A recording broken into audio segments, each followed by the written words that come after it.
রাধে রাধে বন্ধুরা, 2026 সালের 1433 বঙ্গাব্দে বিপত্তারিণী ব্রত কবে পালন করা হচ্ছে? বিপত্তারিণী ব্রতের শনিবার ও মঙ্গলবার কবে পড়েছে? এর পাশাপাশি আমরা জানব বিপত্তারিণী পূজার সহজ সরল পূজা পদ্ধতি, পূজার উপকরণ এবং বিপত্তারিণী মায়ের পূজার মন্ত্র সবটাই জানবো এই ভিডিও থেকে। সোজা রথ ও উল্টো রথের মাঝের মঙ্গলবার ও শনিবার দেবী বিপত্তারিণীর ব্রত পালন করা হয়। সাধারণত বাড়ির স্ত্রীলোকেরা এই ব্রত পালন করে থাকেন। বিপত্তারিণী মায়ের আশীর্বাদ জীবন থেকে দূর হয় সমস্ত রকমের বিপদ। দেবী তার ভক্তদের রক্ষা করেন, ফলে বিপদ কাছে ঘেঁষতে পারে না। সোজা রথ ও উল্টো রথের মধ্যে যে মঙ্গল ও শনিবার পড়ে, সেই মঙ্গলবার ও শনিবার এই ব্রতের পালন করা হয়। যে কোনো একটি বারে পালন করতে হয়, মঙ্গলবার কিংবা শনিবার। তবে এই ব্রত পালনের নানা নিয়ম রয়েছে। এই নিয়মগুলির মধ্যে প্রথমেই আসে 13টি করে সব কিছু দেওয়া, এমনকি ব্রত ভাঙতেও হয় 13টি লুচি খেয়ে। স্বামী, সন্তান ও পরিবার মঙ্গল কামনায় বিবাহিত মহিলারা বিপত্তারিণীর ব্রত পালন করে থাকেন। এই ব্রত পালনের নিয়ম হলো, দেবী বিপত্তারিণীকে সব কিছু 13টি করে উৎসর্গ করতে হয়। ব্রতের আচার হিসেবে সব কিছু 13 সংখ্যায় দিতে হয়, অর্থাৎ 13 রকমের নৈবেদ্য সাজাতে হয়। এছাড়াও লাগে 13 রকমের ফল, 13 রকমের ফুল, 13টি পান, 13টি সুপারি, 13টি এলাচ। ব্রত পালনের দিন চাল, মুড়ি, চিড়ে জাতীয় কোনো খাবার খাওয়া যায় না। বদলে রুটি, লুচি ও ফল দেবীর প্রসাদ হিসেবে গ্রহণ করতে হয়। কথিত রয়েছে, মা বিপত্তারিণীর পছন্দের সংখ্যা হলো 13। সেই কারণে এই পূজায় দেবীর কাজে সমস্ত জিনিস 13টি করে অর্পণ করা হয়।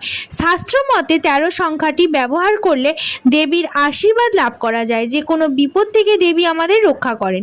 13 সংখ্যাটিকে দেবীর বিপত্তারিণী আশীর্বাদ ও সুরক্ষার প্রতীক হিসেবে মনে করা হয়।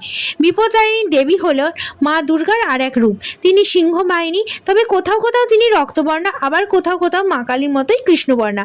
মা বিপত্তারিণীর 4টে হস্ত আছে।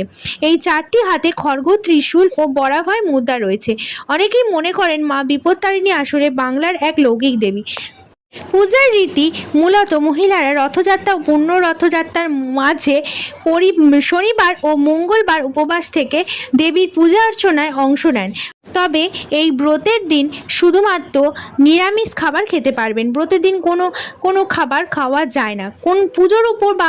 পুজোর পর উপবাস ভাঙা হয় সমস্ত রকমের বাধা, বিপদ থেকে সন্তান পরিবারকে রক্ষা করার জন্য এই পূজা করা হয়ে থাকে। এই পূজা দিন চাল ও গমের কোনো খাবার খাওয়া যায় না। বিপত্তারিণী ব্রত সাধারণত আষাঢ় মাসের শুক্লা দ্বিতীয়া থেকে শুক্লা দশমীর মধ্যে যে শনিবার ও মঙ্গলবার পড়ে, সেই মঙ্গল ও শনিবারে এই ব্রত পালন করা হয়।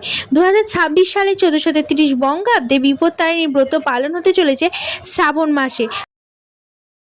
পালন হবে 18 জুলাই 2026 বাংলার পয়লা শ্রাবণ 1433 শনিবার, এবং দ্বিতীয় বিপত্তারিণী ব্রত পালন হবে 21 জুলাই 2026 বাংলার চৌঠা শ্রাবণ 1433 মঙ্গলবার। বিপত্তারিণী পূজার দিন লাল বস্ত্র পরে মাকে পূজা করা উচিত। এছাড়াও এই দিন কোনো মহিলাকে অপমান করা যাবে না, কোনো খারাপ কথা বলা যায় না, এতে সংসারে খারাপ প্রভাব নেমে আসে। এছাড়াও পুজোর সময় দেবীকে 13টি করে সব কিছু উৎসর্গ করুন।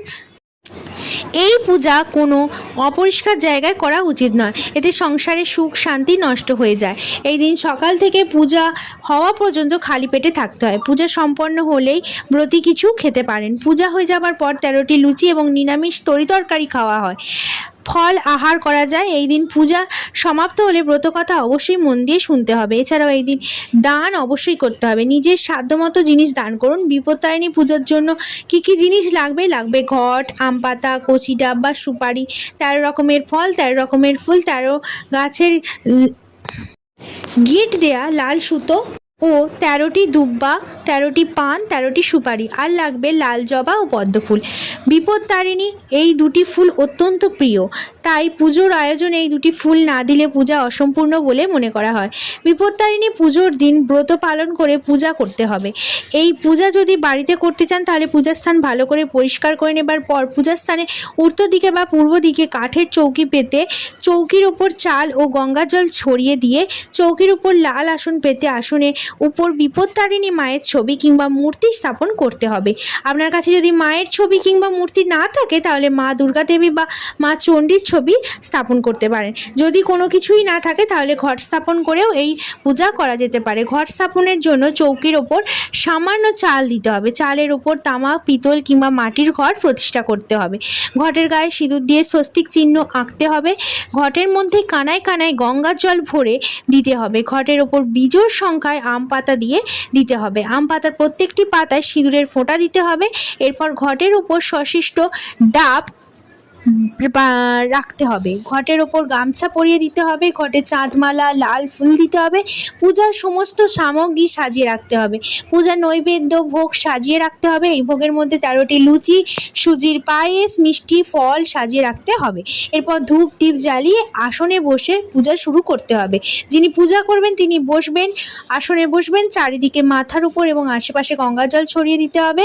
তাগা তৈরি করতে হবে। 13 গাছার লাল সুতো নিতে হবে। এই সুতোর মধ্যে 12টি গিঁট বাঁধতে হবে।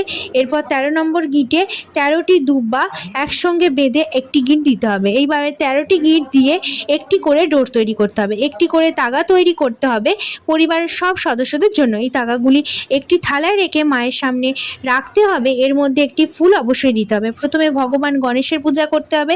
গণেশের উদ্দেশ্যে লাল চন্দন, লাল ফুল ও বেলপাতা দুব্বা দিয়ে ওম গণপতায় নমঃ বলে ঘটে ফুল অর্পণ করতে হবে 3 বার। এরপর হাত জোড় করে মায়ের ধ্যান করতে হবে।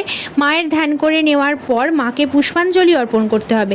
পুষ্পাঞ্জলি অর্পণ করার জন্য হাতে লাল চন্দন, বেলপাতা, লাল ফুল, পদ্মফুল, দূর্বা সব কিছু একসাথে নিয়ে হাত জোড় করে এই মন্ত্রটি 3 বার বলতে হবে। পুষ্পাঞ্জলি অর্পণ করবেন। মাসি পূর্ণ তাবে বিপ্র মাধব মাধব প্রিয়ে নাবাম শুক্ল পেশচা বাসরে মঙ্গল সবে সর্পক্ষে জানক জনকাল্যয়ে অপভূতা স্বয়ং দেবী যোগেশু সবে নিয়োচা নমো সর্বমঙ্গলে শিবে সর্বার্থ সাধিকে শরণ্যে ত্রম্বাকে গৌরী নারায়ণী নমস্তুতে। এই মন্ত্রটি বলে ঘটে 3 বার ফুল অর্পণ করবেন। মায়ের পায়ে পদ্মফুল দেবেন। এই মন্ত্র দ্বারা পুষ্পাঞ্জলি সম্পন্ন করবেন।